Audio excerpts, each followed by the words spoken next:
부처님의 법은 대강설하신 것이 아닙니다. 모두 일정한 표준이 있습니다. 스스로 얼마나 많은 의욕을 끌었는가에 따라서 이에 상응하는 청정한 지위를 증득하는 것입니다. 자기 스스로 또렷이 알 수가 있습니다. 여러 가지 색깔을 보고 분별할 수가 있듯이 생각을 일으키지 않을 수가 있습니까? 좋고 나쁜 것을 구분하는 것은 바보가 아닙니다. 바보는 구분하지 않습니다. 그러나 이러한 생각을 일으키는 순간은 선택하는 것이 아닙니다. 아름답고 추하고 착하고 나쁘다는 분별심을 내지 않고 한편 자신의 안위를 생각하지 않고 자신의 안락도 구하지 않으며 좋은 일을 해야지 하는 생각조차도 없이 오직 중생들의 행복을 위하는 것이 가장 일반적인 보살행입니다.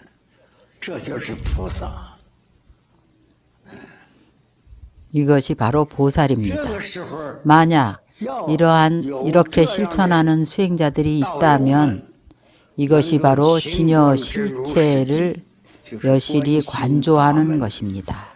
이것이 스스로 일심을 관하는 관심법문입니다. 진여 실제가 바로 관심입니다. 일체 망념에 집착이 없이 일체 생멸법에 어느 것 하나 걸림 없이 일체법이 무생무멸하고 불구부정함을 관하는 것입니다. 이러한 내용은 여러분들도 많은 대승경전을 통해서 잘 알고 계실 겁니다. 왜냐하면 항상 이렇게 수행하여 관하지 않으므로 이렇게 정진하지 않기 때문에 악업을 전혀 안 짓는 것은 불가능한 일입니다. 지장보살께서 견정신보살에게 말씀하셨습니다. 그들이 10가지 근본 죄업을 필경에 짓지 않을 수는 없습니다. 죄를 지을 수밖에 없습니다. 왜냐하면 선업이 아니면 바로 악업이기 때문입니다. 중간은 없습니다. 선업을 짓지 않으면 악업입니다. 선도 아니고 악도 아닌 그런 경지에 머물 수는 없을까요? 불가능한 일입니다. 왜냐하면 외부 환경과 객관적 현실로 인해서 악을 짓지 않으면 선을 행하게 만듭니다. 소수 사람들이 선하지도 않고 악하지도 않은 그 경계에서 아주 잠시 머물 수는 있지만 그들 모두는 선악업이 섞여 있습니다.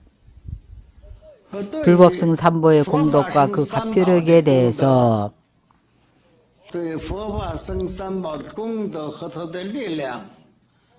오롯한 마음으로 믿지를 않고 진퇴를 반복합니다.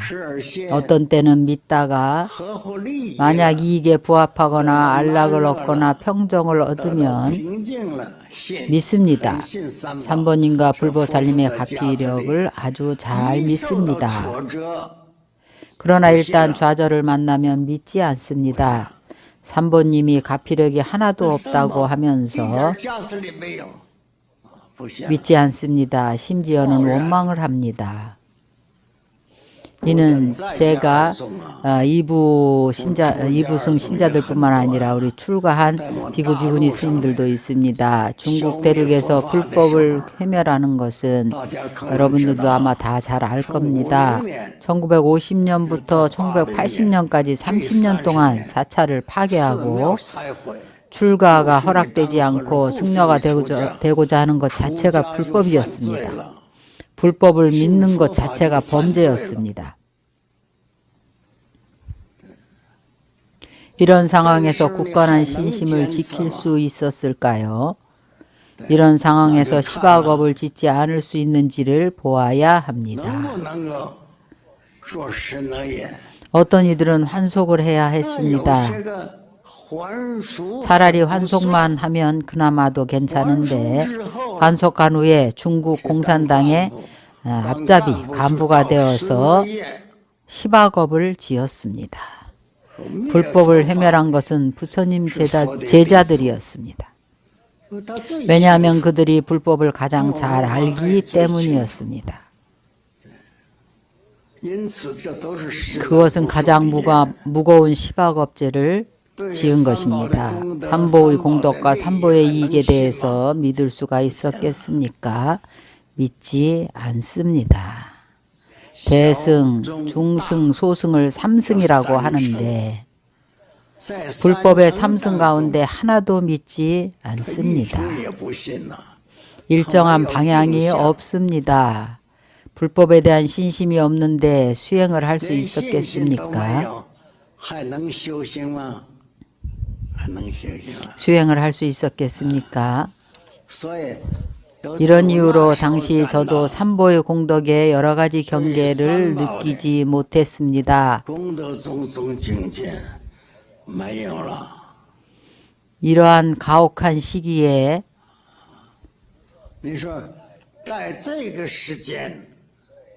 특히 우리 삼보 제자에 대한 시련은 아주 혹독했습니다.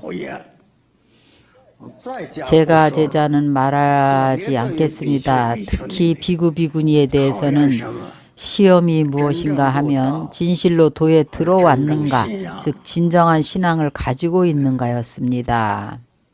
말로는 누구나 듣기 좋은 말을 할 수는 있습니다. 실천을 할 수 있는가에는 차이가 있습니다. 모두가 눈앞의 이익을 위해서 믿지 않으면 이익을 얻을 수 있다면, 믿지 않으면 이익을 얻을 수 있다면 삼보를 믿지 않고 마르크스 레닌 사상, 공산주의 사상을 믿으면 즉시 많은 이익을 얻을 수가 있고, 삼보를 믿으면 많은 불이익이 생기고 나아가 처벌까지 받게 된다고 하면 이러한 이해관계가 첨예한 갈등 속에서 많은 사람들이 신앙을 포기했습니다. 보통 평범한 상황 속에서는 나타나지 않는 것입니다. 이해관계가 분명해졌을 때 현실 생활의 극명한 이해관계로 분리해지면 자신의 신념을 포기합니다. 경문에 지장보살께서 말씀하신 이러한 종류의 중생들은 삼보의 공덕의 각종 경계를 완전히 잊어버립니다. 이러한 상황이 되면 점찰윤을 사용해야 합니다. 그것이 거짓된 상이라고 생각하지 않고 인정을 한다면 점찰을 해볼 수 있습니다. 지장보살께서 알려주십니다. 이러한 사람들은 수행을 할 때 장애가 없습니까? 여러 가지로 장애가 생깁니다.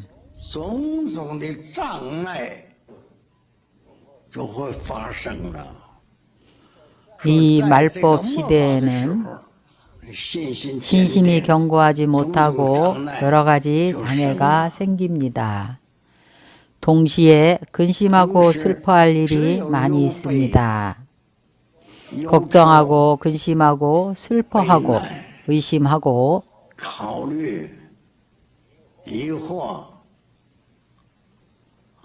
어떤 일에도 마음이 명확하지 못하고 분명하지 않고 지혜가 없습니다. 그리고 구하는 것은 많은데 얻어지지가 않습니다. 구하는 것이 많으니 괴로운 일도 많습니다. 이른바 구하는 것이 없으면 괴로울 것도 없다는 것입니다. 우리는 모두 많이 구하고 많이 얻으려고 합니다. 그리고 얻지 못하면 번뇌합니다. 얻고 나면 잃을까 봐서 더욱 번뇌합니다. 이런 일들이 여러분을 물고 늘어집니다. 하는 일들이 안정이 안 됩니다. 해야 할지 안 해야 될지 생각이 잡다하고 혼란스럽습니다. 마음이 안정이 안 되니 어찌해야 할지를 모릅니다. 주관도 없고 수행을 할 수 있겠습니까? 도 닦는 수행을 황폐하게 됩니다. 신심도 없는데 무슨 수행이 되겠습니까? 수행을 할 수가 없습니다. 내가 이제까지 이야기한 것들을 나는 직접 경험했습니다.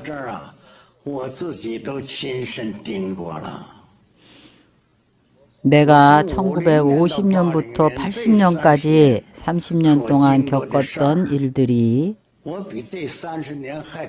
사실은 30년보다도 더 많습니다. 3년을 더 겪었습니다. 나는 33년 동안 감옥에서 살았습니다. 감옥에는 불교를 믿는 불제자들이 많았습니다. 출가한 스님들만이 아닙니다. 비구니 스님은 아주 적었습니다. 왜냐하면 여성들은 담력도 없고 죄도 짓지 않기 때문이었습니다. 정부도 비구니에 대해서는 어떤 요구도 하지 않았습니다. 그런데 왜 나는 나 스스로에게 반문하였습니다.